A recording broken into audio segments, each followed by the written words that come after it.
ஒரு பிளேட்ல 1 table spoon எண்ணெய், 1 டீஸ்பூன் தனி மிளகாத்தூள், 1 டீஸ்பூன் காஷ்மீரி மிளகாத்தூள், 1 டேபிள் ஸ்பூன் மல்லித்தூள், 1/2 டேபிள் ஸ்பூன் சீரகத்தூள், 1/2 டேபிள் ஸ்பூன் மிளகுத்தூள், இது கூடவே ஒரு 1/2 table spoon garam masala, 1 table spoon இஞ்சி பூண்டு பேஸ்ட் சேர்த்துக்கோங்க. அப்புறம் ஒரு 3ல இருந்து 4 டேபிள் ஸ்பூன் அளவுக்கு தயிர் சேர்த்துக்கலாம்.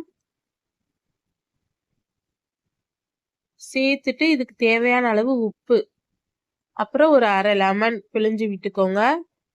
இப்போ இதுல கசூரி மேத்தி ஒரு டீஸ்பூன் அளவுக்கு இந்த மாதிரி க்ரஷ் பண்ணி சேர்த்துக்கோங்க.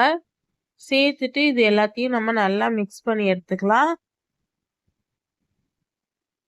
மிக்ஸ் பண்ணிட்டு இப்போ நான் 1 கிலோ சிக்கனை ஒரு 8 பீஸா போட்டு எடுத்திருக்கேன். கொஞ்சம் நல்லா பெரிய பெரிய பீஸா. இதை வந்து நல்லா நம்ம கலந்து ஊற வைக்க போறோம். இதை வந்து ஒரு 4ல இருந்து 5 மணி நேரம் ஊற வைக்கணும். இப்போ இது கூட கொஞ்சமா மஞ்சள் தூள் சேர்த்துட்டு நல்லா இந்த மாதிரி கலந்து விடுங்க. கலந்து விட்டுட்டு இது நல்லா ஊறட்டும். நல்லா எவ்வளோ நேரம் நல்லா ஊறுதோ அந்த அளவுக்கு நல்லா சிக்கன் சாஃப்டா நல்லா ஜூஸியா சூப்பரா இருக்கும். உப்பு காரம்லாம் பிடிச்சி. இப்போ ஒரு 4ல இருந்து 5 மணி நேரம் நல்லா ஊற வச்சுட்டு அதுக்கப்புறம் ஒரு கடாயில இந்த மாதிரி ஒவ்வொரு பீஸா சேர்த்துக்கோங்க. நம்ம எண்ணெய் எதுவுமே ஊற்ற வேணாம். நம்ம ஏற்கனவே சிக்கன் ஊற வைக்கும் போது எண்ணெய் ஊற்றிடணும். அந்த எண்ணெயே போதும். இப்போ ஒரு 5 நிமிஷம் ஒரு பக்கம் நல்லா வெந்ததும் மறுபக்கம் திருப்பி போட்டுக்கலாம். மீடியம் ஃப்ளேம்ல வச்சே வேக விடுங்க. நம்ம பெரிய பெரிய பீஸா சேர்த்துருக்கிறதுனால கொஞ்சம் வேக டைம் எடுக்கும். இப்போ அடுப்பை சிம்ல வச்சுட்டு மூடி போட்டு ஒரு 10 நிமிஷம் வேக விடுங்க. சிக்கன் வந்து 3/4 பாகம் நல்லா வெந்திருக்கும். சிக்கன்ல தண்ணி விட்டும் நல்லா வந்திருக்கு. இந்த டைம்ல இன்னொரு வாட்டி நம்ம திருப்பி போட்டுக்கலாம்.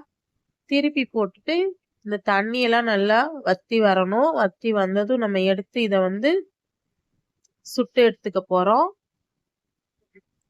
நான் சுட்டு எடுக்கிறதுக்காக ஒரு கிரில் ஸ்டாண்ட் வச்சிருக்கேன்.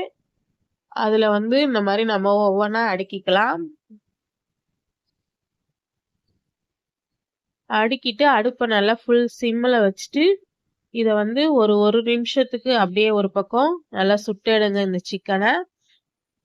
ஒரு நிமிஷம் ஆனதுக்கு அப்புறம் மறுபக்கம் இந்த மாதிரி நம்ம திருப்பி போட்டுக்கலாம். இந்த மாதிரி நல்ல ஸ்மோக்கி ஃப்ளேவரோட சூப்பரா நம்ம தந்தூரி சிக்கன் ரெடி ஆயிடும். கண்டிப்பா ட்ரை பண்ணி பாருங்க. ரொம்ப சூப்பரா இருக்கும் சாப்பிட்றதுக்கு.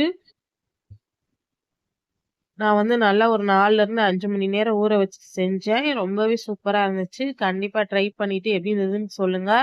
நான் போடுற ரெசிபிஸ்லாம் உங்களுக்கு பிடிச்சிருந்தா நம்ம சேனலை லைக் பண்ணி சப்ஸ்கிரைப் பண்ணிக்கோங்க. கூடவே பெல் ஐக்கானை கிளிக் பண்ணுங்க. அப்பதான் நான் போடுற வீடியோ உடனே நோட்டிஃபிகேஷன்ல வரும். தேங்க்யூ.